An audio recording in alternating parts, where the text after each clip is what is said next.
Okay, this is just a quick overview of Schedule Master. First of all, you can size the window um, any way you want, uh, make it smaller or bigger. And it's a tabbed interface, so to go back and forth in different aspects of the program, you just click on the tab on the top of the screen. Um, there's a customer tab, that's where you create customers, edit customer contact information.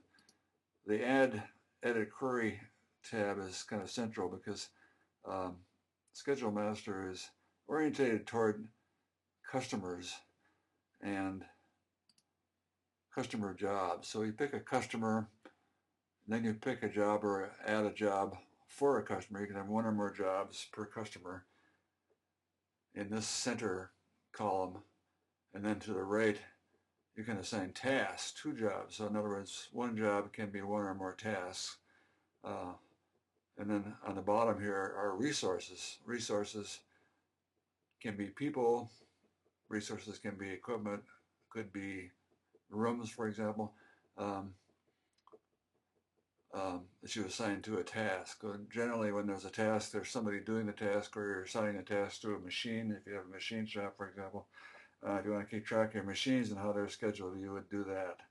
Or you might want to just simply assign people to tasks. Actually, you can assign more than one resource to a task, if need be.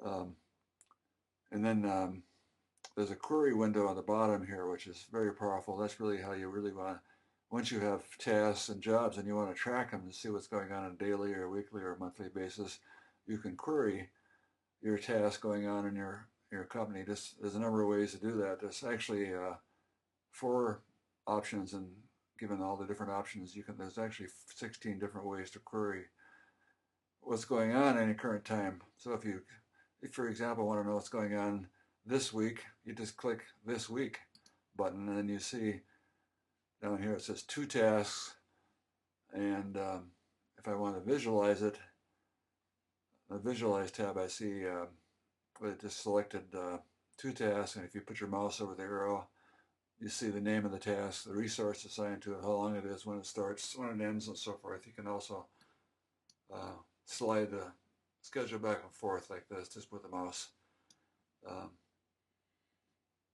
And the work calendar is the work calendar for the resources. In other words, if it's employees, then you can put in each resource what hours they work, or if it's a machines, what hours those machines are available. You can put in vacation days, you can put in holidays, all that kind of thing. Or if you want a 24/7 calendar, you just click this button, and everything's 24/7. But so you can have different resources for different schedules for different resources under the work calendar. My company tab is where you put your company's name and contact information. That's just used in certain printed reports that appear. Utilities is a miscellaneous backup and restore, and there's other things I'll go into later. But that's the basic overview of what the program is all about.